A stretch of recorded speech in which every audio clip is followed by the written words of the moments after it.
This presentation is entitled Feminist Environmental Advocacy and the work of Sámi artist Maj-Doris Rimpi. And so Maj-Doris Rimpi is a painter, an actor, and an environmental activist who employs indigenous Sámi practices through her life and work. Her mixed media paintings she describes as living works, and those are designed to engage in dialogues with the injured earth and to heal the violence of colonization and environmental destruction. Each of her mixed media paintings incorporates pewter threads, which are made in the traditional way by pouring hot tin into a hollowed tree and then coiling the strands around reindeer sinew. In this way, the mixed media paintings are quite literally made of the land and its inhabitants.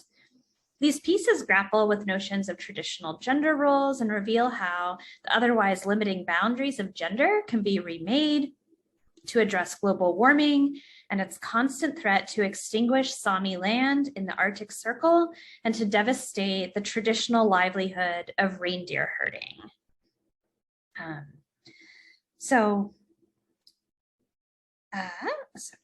In February 2020, shortly before the pandemic was officially identified as such, I traveled to the annual Sámi market and festival in Jokkmokk in the north of Sweden, where I got a chance to interview and speak with Maj-Doris Rimpi about her life and work.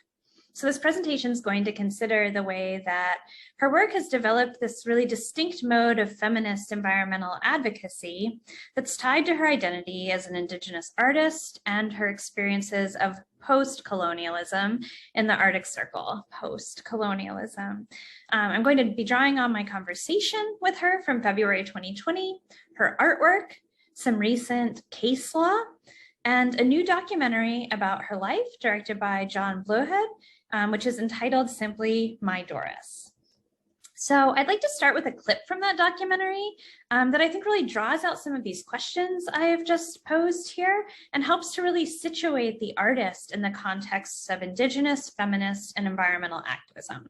So I hope you don't mind a slightly longer clip. It's about 5.5 minutes, but it really gives a sense of the artist and all of these questions that I was posing. And the film isn't commercially available, so it's your only chance to see it. I should say, I don't know about in terms of posting what can be used of it, but it's a very small portion of the film, so I think it's fair use.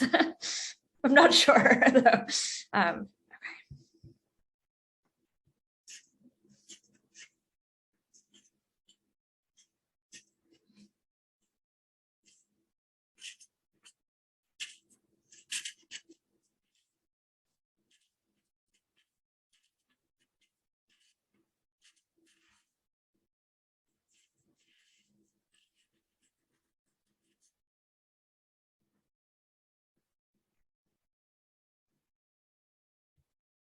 Mu almok. Jua kakawano makorchopit.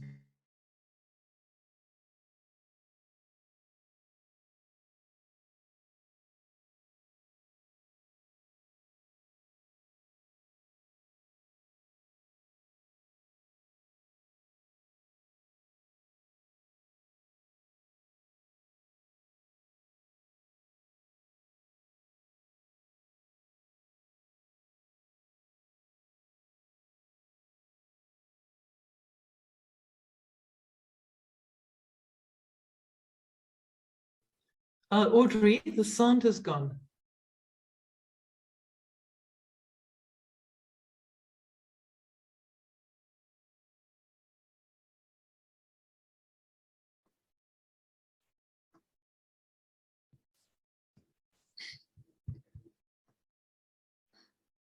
This is not your techie day, is it?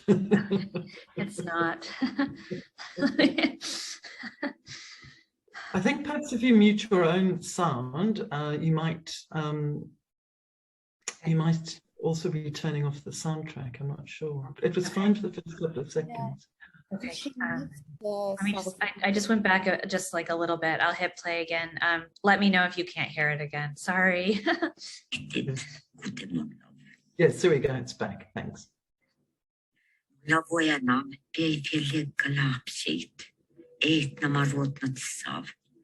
Kuolee sillä pakoeti cellomau.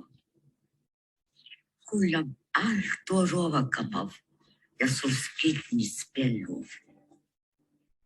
Mu almuka aavulla stjukchamau. Mu maana istuvsait. Mun lamannam kuhka tuottarit. Kuulam karra piikkait. Stalpe holomau. Vuojana uutisaluotteet ja sus chopo fuova. Stora olmoit pohtanan kietai. Se ai ponjo sobitunjalmit. Mulla vuojana se ai svitsuot sportnamin. Kuoktalo klaskoma. Varra kolokoma. Kuoktalo klaskoma vil. Se ai pastelis juoksamau, et me vaipas muuttui kalekitun. Mulla vuonna mu almuka pallu chalmit. Se ai faamutis rukmahit. Kullam maanai hoies chierasau. Vuonna arnasi pahatakuop mu vuosa nietai. Kullam su vehkev chorvonin. Mangemus rohkelvisav. Tasten mangelisi lison. Uneeta katon. Muhäkkä jahtai. Siai neljälokenan ai. Nokko haapak sutita haalani mon. Mu almukka sekes. Mun tat vitat lokenan. Mu almuk te gatsapit. Muje. Mun vesvov. Mun tia seken. Mu almuk tiili pittal. Ta vitat lokenan. Allit vajaltuhte. Udnika ain. Svihtua karasit spatna. Mia njoksama kasko. Paako egollo. Mia killa saapu. Udnes letna jerke iitarpaha kotte. Tasit savirtuatju. Valla chalmelsileketum. Ikamnatas palakas. Ja pelje. Älä kus juskatit jejena, miait pelje tuttemen. Lotti visetipme.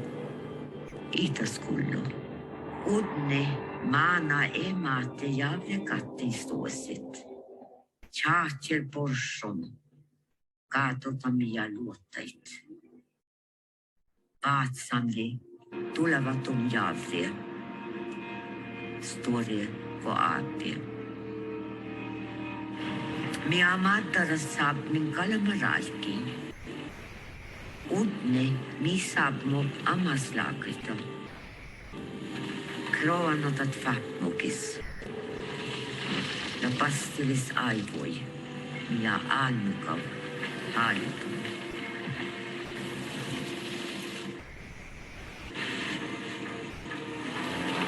Mu almuk. Muuttuol puolta. Jaatte tolua pollatit.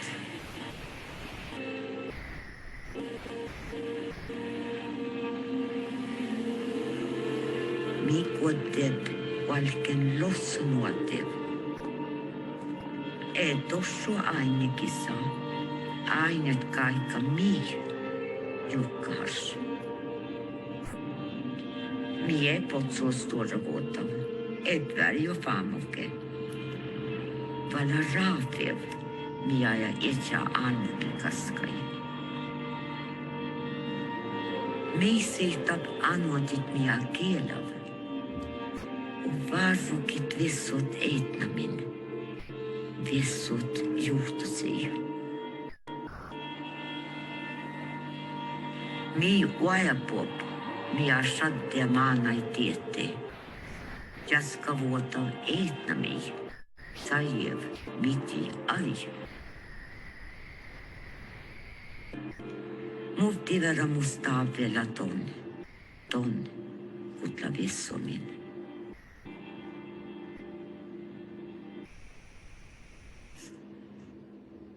Okay. So Maj-Doris Rimpi's art ultimately engages with questions of feminist environmental activism through the indigenous practices I mentioned that are both backward-looking and forward-looking. In terms of the kind of backward-looking elements in her paintings, she considers how the impending climate crisis and environmental devastation is a product of colonization and interlinkages of different forms of colonial violence. So against Sámi language, against women, and against physical land. Looking forwards, the kind of forward-looking elements is thinking about how her art engages with feminist indigenous practices to consider how the process of making, including both in the context of traditional roles and in thwarting those roles entirely, can imagine a different kind of environmental future in which there is healing. So I'd like to speak about a specific painting of Maj-Doris Rimpi's in just a moment, but first I'd like to show another much shorter clip from Blowhead's documentary as well, which depicts Maj-Doris getting ready for and attending a gallery exhibit of her work at the annual Yokmok Sámi market. So every year she's invited to do an entire exhibition of her work, and she ships all of her paintings to Yokmok and displays them and meets with people who are interested in her work and gives talks about her work. So this is much shorter. I think it's a minute.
Okay.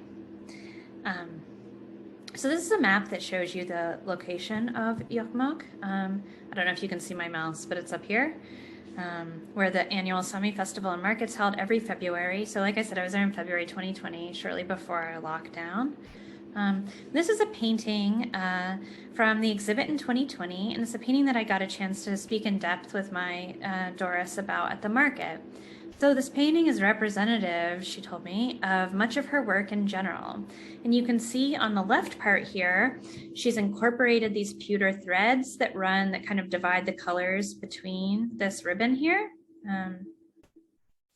And those are the pewter threads I mentioned at the start of the presentation, which are made in the traditional Sámi way by pouring hot tin into a hollowed tree and coiling the strands around reindeer sinew. The texture you see in the painting is made by prepping the canvas with materials from the land that's been cleaned from lichen that's used to feed her reindeer herd. So it's refuse in one sense, but it's also a marker of the earth and the life it gives. In the painting, a Sámi woman cradles an infant. This, Maj-Doris said, is an ancestor mother with the earth in her maternal care. On either side of these figures, there are two pathways to two separate futures. On the left, a possibility for a renewal of the earth through an embrace of indigenous practices, or on the right, a loss of earthly life. an earth that can't sustain human life and can't sustain the reindeer herds that are central to Sámi existence. So this painting, like a number of her others, acts as a living piece in which forces are at work, urging the viewer to make a decision to choose between the two paths forward with care. The path toward environmental healing is marked by the pewter embedded in the canvas, made possible only by the existence of reindeer sinew and from knowledge of the Sámi practice of herding reindeer on indigenous land. That path forward is also tethered to a rejection of the violent practices of colonialism, and it requires stepping into the shoes of the maternal life-giving figure, creating a different narrative through which environmental advocacy can have effect.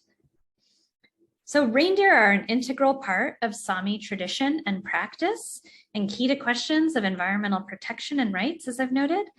So this is another painting of Maj-Doris's depicting her own herd of reindeer, which she's tended on her own for 20 years now.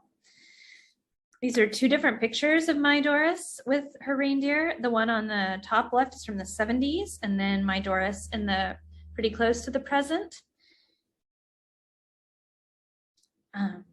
Maj-Doris's attention to indigenous practices in creating living artworks reflects the question of the living land and whether that is something that exists, and Sámi rights to maintain the reindeer and that land that live on and give life to the land and its people. So her work, her paintings allude to this question that has been especially salient in recent years in Sámi territories in Norway, Sweden, and Finland. In Sweden in particular, attempts to limit Sámi hunting rights in specific regions and to maintain reindeer populations ultimately would have resulted in the effect of limiting Sámi control over ancestral lands more broadly and an ability to combat climate change. So these issues kind of came to a head recently in the national court system in Sweden. In 2020, the Supreme Court ruled in favor of the Sámi petitioners of a specific territory, granting exclusive hunting and fishing rights to specific ancestral lands. The judges in this case explained, quote, "Our investigation shows that the Swedish crown, when it began to encourage the colonization of Lapland, was careful to safeguard the Sámi's opportunities for hunting and fishing, and the hunting and fishing rights that the Sámi in the area had at the time of the 1886 law and the following reindeer grazing laws have been transferred to members of the Sámi district today." So this ruling obviously really relies on colonial law and practice, but it ultimately grants rights to the Sámi that weren't clearly in existence before in terms of Swedish lawmaking and thinking. The lawyer for the Sámi petitioners responded to the outcome of the case and said, "The fact that the court recognizes this right, which is a kind of property right, is significant and it's new. It's quite dramatic, and it's a judgment that could have implications for other rights of indigenous peoples in other Sámi territories. It wouldn't surprise me if this judgment was used in other countries," thinking most likely about Norway and Finland as well. So ultimately, Maj-Doris's work offers us all a way to look forward, focusing on environmental recognition and advocacy through indigenous practices and living art.